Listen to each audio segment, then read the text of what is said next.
Okay, welcome to today's version of What's in the Box.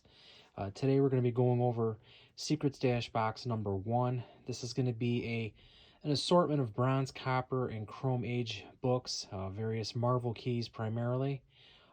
Most of the books are going to be higher grade unless noted otherwise, but figured we'd just go through and take a quick peek at what's in it.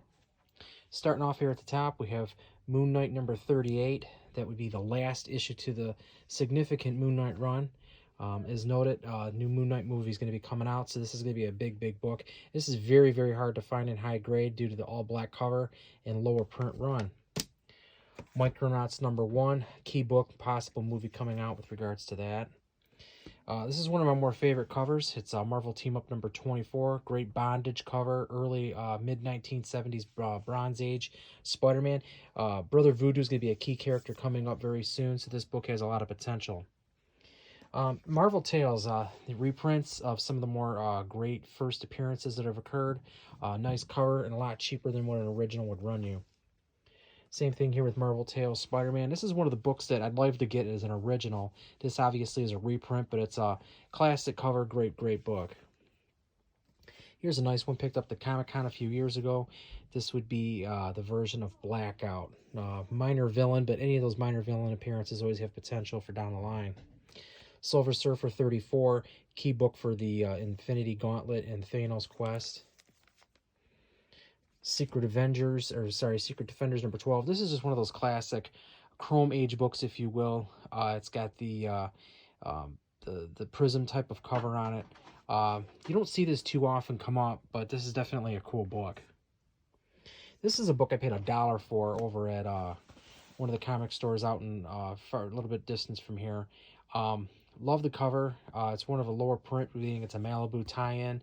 I've seen this book go up to about $35 a copy. Paid $1 for it. Punisher 2099. This is going to be the last issue to the run.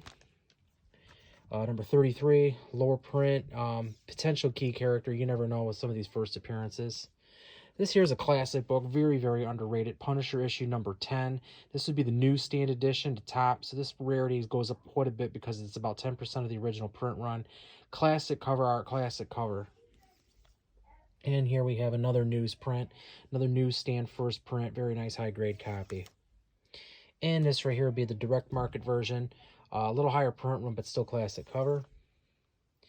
Number 4, I believe this is the first appearance of Microchip.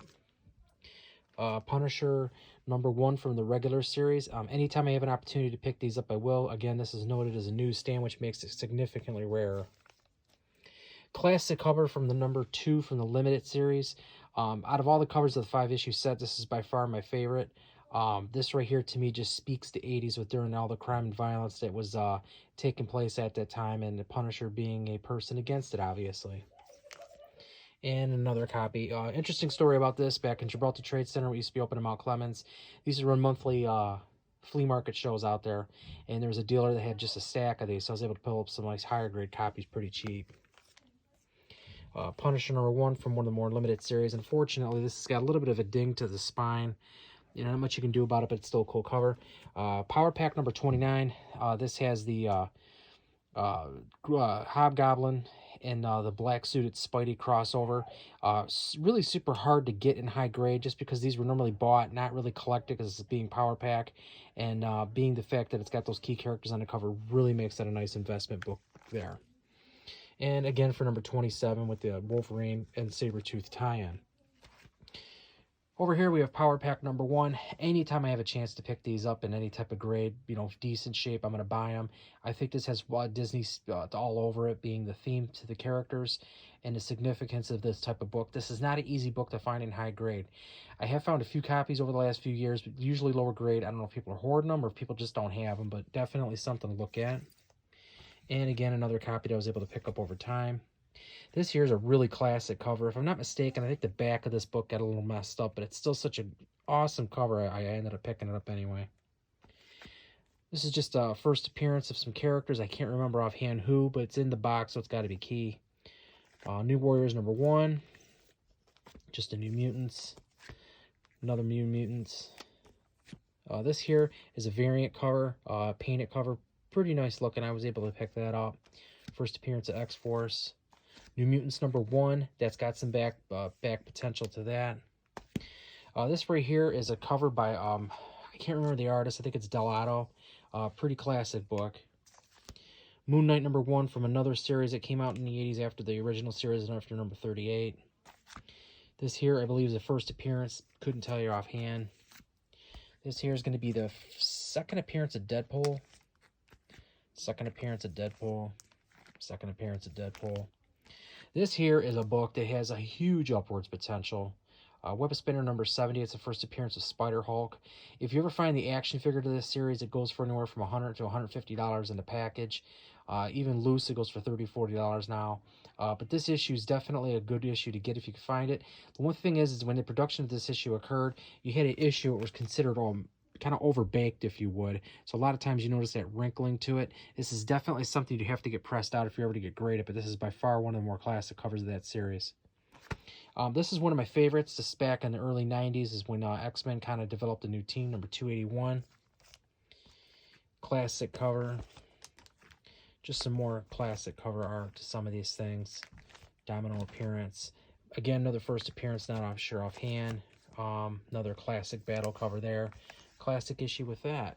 And moving over to the third pile, we got over here some other books. X-Factor. This here is the first 4 Horsemen of the Apocalypse. Another copy of it. Warlock #9. A lot of that stuff is heating up. This here is a movie version that was distributed out when the Venom movie had come out. I had actually found this on a hunt during Made in Detroit. I had never even heard of this book prior to finding it. Got it for a good price. Definitely a cool book. This right here has got an appearance of the Eternals. Just a classic cover. Another bondage type cover. Classic cover. What I consider to be classic cover. This here was something I got as a birthday gift. Love the cover art. Anytime you get into that early Bronze Age, late Silver Age, I just love that stuff. This I had actually picked up at the Wyandotte Flea Market a number of years ago. This is like the significant start between it. Has Namor in it along with the Hulk. The condition of it's not exactly great, but heck, it's, you know, for the price point, just the cover art alone is worth it. And here we have a key book, Spider-Woman #1. She's coming into her own. Expect big things from this.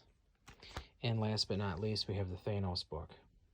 Well, that's what you have so far from the first little bit of a batch of the Secret Stash Box #1. We'll be going through the rest of it here shortly. Thank you.